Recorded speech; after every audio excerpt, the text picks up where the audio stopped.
पंजाब की सूबाई काबीना ने बानी पीटीआई के खिलाफ बगावत का मुकदमा बनाने की मंजूरी दे दी है और बताया जा रहा है कि फौज और आला अदलिया के जो अफसरान हैं उनके खिलाफ इल्जामात, रियासत से जंग छिड़ने के इल्जामात, उसके तहत मुकदमा दर्ज किए जाएंगे। क्या कहेंगे सर आप इस पर? बिस्मिल्लाहिर्रहमानिर्रहीम, इय्याका नअबुदु व इय्याका नस्तईन। देखिए, इन लोगों से क्या बात की जा सकती है। जो चीफ मिनिस्टर है वो कहता है कि टिकटॉक तब बन सकती है जब मेहनत करते हो, और अगर आप मेहनत नहीं करते हो तो आप टिकटॉक नहीं बना सकते हो। जिन लोगों की सोच यहाँ तक की महदूद है उनसे आप क्या, मतलब टू बी वेरी ऑनेस्ट, उनसे आप क्या एक्सपेक्ट करोगे। इन लोगों को इमरान खान से डर है, ये इमरान खान से डरते हैं। इन एक बच्चों को भी डराते हैं, एक दूसरे को भी डराते हैं कि अगर मेरा ये काम ना किया तो मैं इमरान खान के हक़ में फ़ैसला दे दूँगी। तो ये इस तरीके से ये लोग करते होते हैं, ठीक है। वो जैसे हम बचपन में सुनते थे ना कि जल्दी सो जाओ वरना फलाना आ जाएगा, ठीक है। तो इनको डराया जाता है कि भाई ये कर लो वरना कर लेंगे।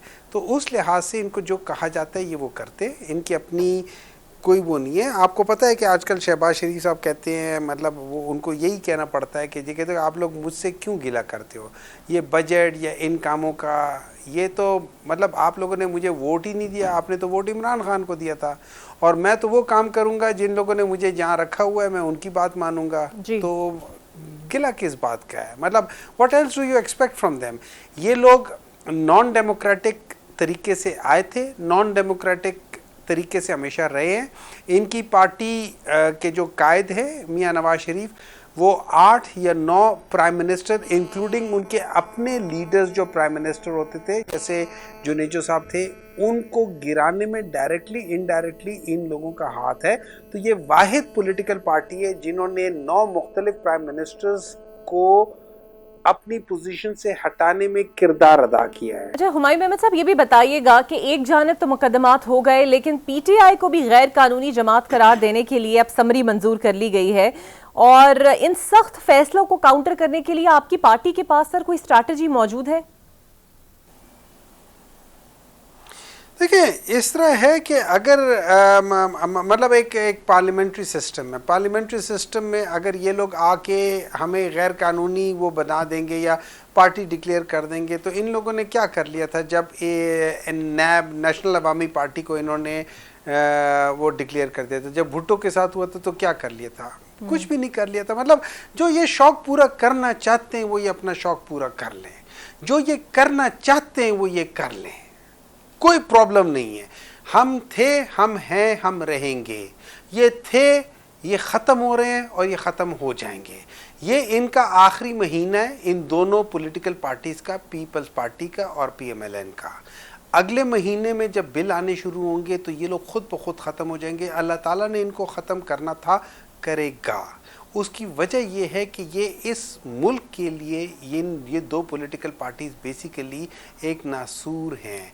इन लोगों की वजह से वो पाकिस्तान जो 1980s में इंडिया से ज़्यादा मालदार था, वो पाकिस्तान जो चाइना से ज़्यादा मालदार था, वो पाकिस्तान जो बांग्लादेश से 75% ज़्यादा मालदार था, आज वो बांग्लादेश से 45% गरीब है। आज चाइना के साथ वो मुकाबला नहीं कर सकता।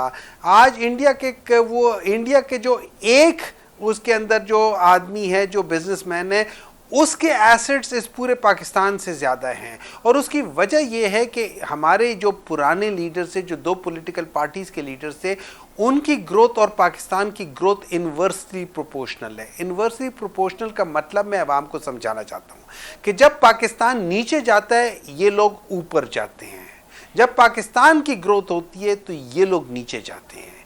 तो ये लोग भला क्यों ऐसा करेंगे? इनसे कोई सवाल पूछे। आप पूरी दुनिया को कह रहे हो कि आओ पाकिस्तान में इन्वेस्ट करो, पाकिस्तान एक बहुत क्रिटिकल हालत में। आप मुझे बात बताओ, इनमें से कितने लीडरान ने अपनी सारी जायदाद बेचकर पाकिस्तान में इन्वेस्ट की है?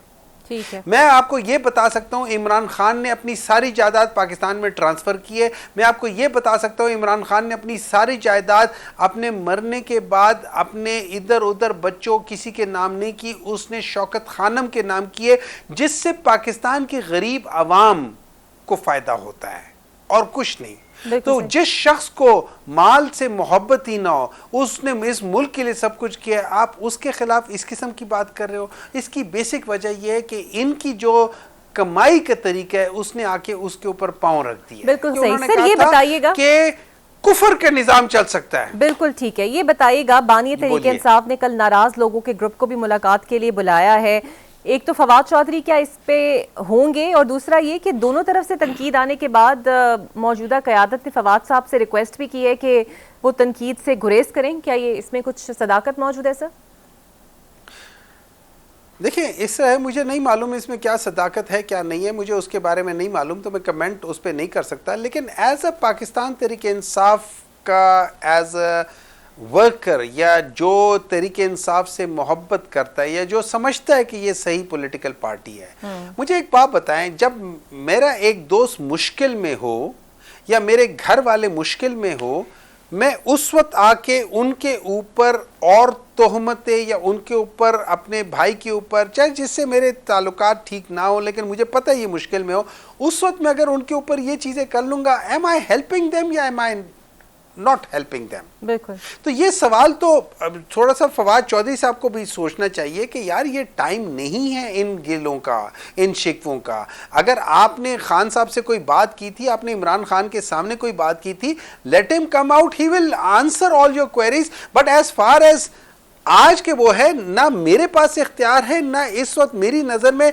किसी पाकिस्तान तहरीक इंसाफ के किसी भी लीडर के, मां सिवाय इमरान खान के और शायद शाह महमूद कुरैशी साहब के, ये किसी के पास इख्तियार नहीं है कि वो बताए कि कौन आ रहा है कौन जा रहा है। ये चीज़ें बाद में डिसाइड होंगी। और बड़े देखिए, ये याद रखें, फवाद चौधरी साहब से बड़े देर से पाकिस्तान तहरीक इंसाफ में शमूलियत की थी, लेकिन वहाँ पे इमरान इस्माइल जैसे लोग हैं जो बहुत पुराने हैं। इन सब के बारे में डिसीजन इमरान खान लेगा, मैं नहीं लूंगा। मेरी हैसियत नहीं है मैं इन लोगों के बारे में कोई डिसीजन ले सकूं। वो ले सकेंगे, इस हवाले से कोई वो शामिल होंगे या नहीं होंगे।